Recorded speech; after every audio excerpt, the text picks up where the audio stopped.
Les voies de Dieu sont impénétrables et remerciements. Je vais être très honnête avec vous. Parfois, je comprends pas. Je comprends pas les coups que je reçois alors que j'essaie d'être intègre.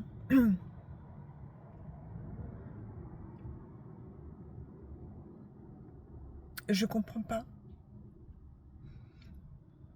Mais j'ai une confiance absolue en Dieu et en ses anges.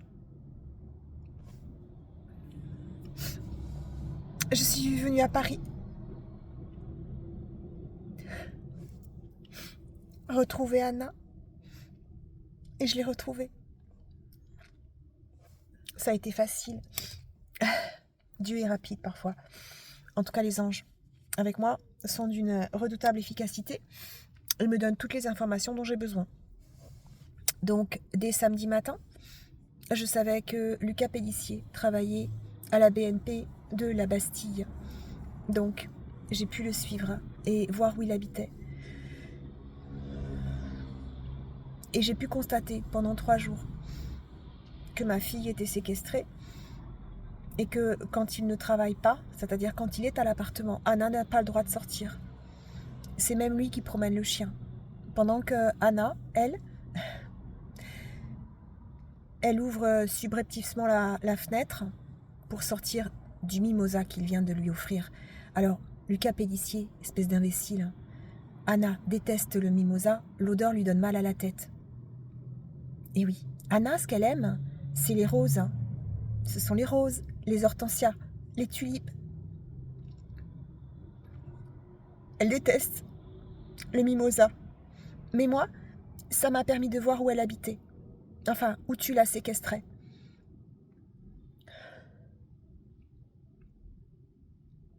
Hier, je me suis présentée. Alors, elle a le droit de sortir, manifestement, de temps en temps, rarement. Il faut savoir que mes enfants sont sur écoute à travers leur téléphone et leurs trajets sont pistés. C'est le cas de beaucoup d'enfants qui sont victimes parce que les pédocriminels utilisent les nouvelles technologies. Vous savez, les marqueurs dans les t-shirts ou dans les baskets. Soi-disant pour éviter les enlèvements d'enfants. Eh bien, eux, évidemment, ils ont détourné le dispositif et s'en servent pour tracer les enfants et les adultes victimes de contrôle coercitif, tels que ma fille et tels que je l'ai déjà prouvé. Donc, j'ai à peine croisé ma fille puisque j'ai sonné. Enfin, j'ai frappé discrètement. Elle venait de rentrer et manifestement Lucas Pélissier était au travail. Et elle a fermé les verrous à clé immédiatement. Moi, je pensais qu'elle les ouvrait, mais en fait, elle les fermait. Et elle a téléphoné à une personne pour dire que j'étais derrière la porte.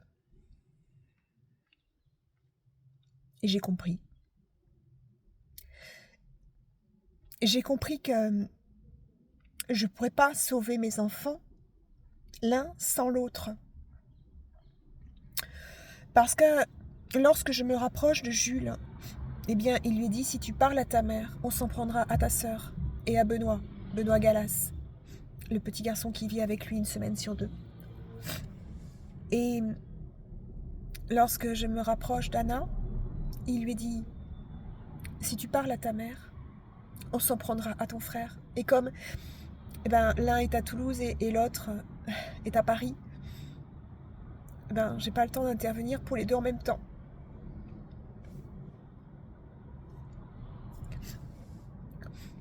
Je vous cache pas que ça fait des mois que j'ai les affaires de mes enfants dans la voiture. Mais je comprends aujourd'hui qu'il n'y a que la justice qui me permettra de gagner. Et je vais gagner, je vous garantis que je vais gagner. Voilà, ça fait des nouveaux éléments que je peux prouver. Pardon, hein. Mais surtout, ce que je veux dire aujourd'hui, c'est merci. Merci à mes enfants. Parce que, bon, je crois que je vais arrêter avec les lunettes. Merci à mes enfants. Parce qu'en se sacrifiant, ils se protègent les uns les autres. Et ils me protègent moi. Ils me couvrent en fait. Et pendant ce temps, moi, je peux mener l'enquête. Croyez-moi, je la mène. Et vous savez quoi? Et j'ai découvert qu'à l'origine de la franc-maçonnerie, à votre avis, il y a qui? Tadam! Ça, c'était ma découverte de la semaine dernière déjà quand je suis revenue. Eh bien, il y a les arts et métiers. Et oui, le petit compas avec l'équerre. Oui, c'est eux qui sont à l'origine de la franc-maçonnerie. Alors, je le sais parce que dans mon enfance, hein, il y a un Gazar. Il y a un Gazar et j'ai toujours entendu parler des Gazars. Il s'appelait Raymond Fortier. Et son fils, Éric Fortier, était pilote de chasse. Je vous en ai déjà parlé. Pilote de chasse, pilote d'essais d'hélicoptère, enfin bref, quelqu'un d'admirablement brillant. Et Éric est décédé d'un accident d'hélicoptère pour le moins foireux, lors vous savez, une petite découverte de ce qu'est l'hélicoptère.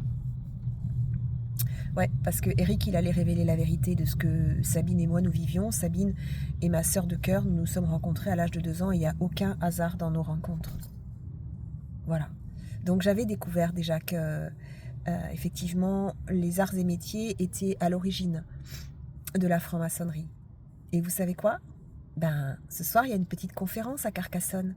Elle est annoncée dans la dépêche. Et si vous êtes attentif, vous verrez dans l'article qui a été d'ailleurs mis en commentaire d'un de mes posts, sur LinkedIn, vous constaterez que il y a marqué conférence sur la franc-maçonnerie, donc tout va très bien, hein, ils vont se présenter comme étant des gentils gens.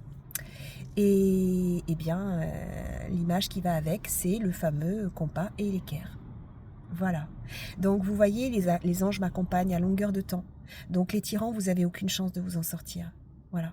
Donc Arnaud, bonjour, tu as intérêt à faire attention à mon fils. Tu as intérêt à lui foutre la paix parce que vraiment, je te garantis que ça va te coûter très très cher, tout ce que tu lui as fait déjà. Et je te conseille de ne plus jamais te présenter dans mon domicile.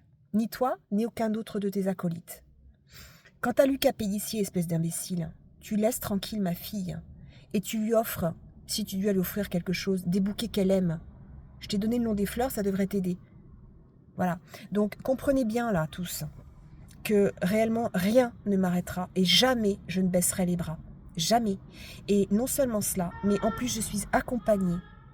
Voilà. Les anges me guident, les anges me conseillent, les anges me disent ce que j'ai à faire. Vous n'avez aucune chance de vous en sortir. Aucune.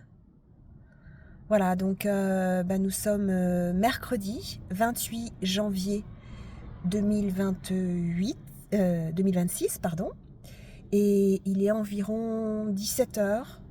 Voilà, je viens de prendre un coup encore parce que je pensais retrouver une personne qui a beaucoup de place dans ma vie et je l'ai retrouvée. Mais des personnes autour viennent de me chasser. Voilà. C'est pas grave. C'est pas grave parce que je sais que les voies du Seigneur sont impénétrables. Je sais que même si je prends des coups, de toute façon, je sais qu'il y a toujours un sens. J'ai revu cette personne, nous avons passé un bon moment. Et je serai là pour elle, toujours. Voilà. Parce que l'amour vaincra, vous le savez, n'est-ce pas? L'amour vaincra.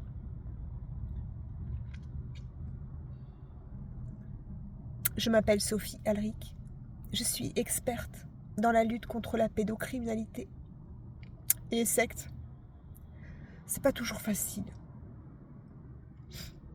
Je reste humaine, même si je suis mère universelle et prophétesse. Et je suis présidente de l'association La Voix de Sophie. Et je suis candidate aux prochaines élections présidentielles. Parce que je vous garantis que j'ai une telle dose d'amour en moi que je me battrai jusqu'au bout pour la liberté et pour la paix. À bientôt.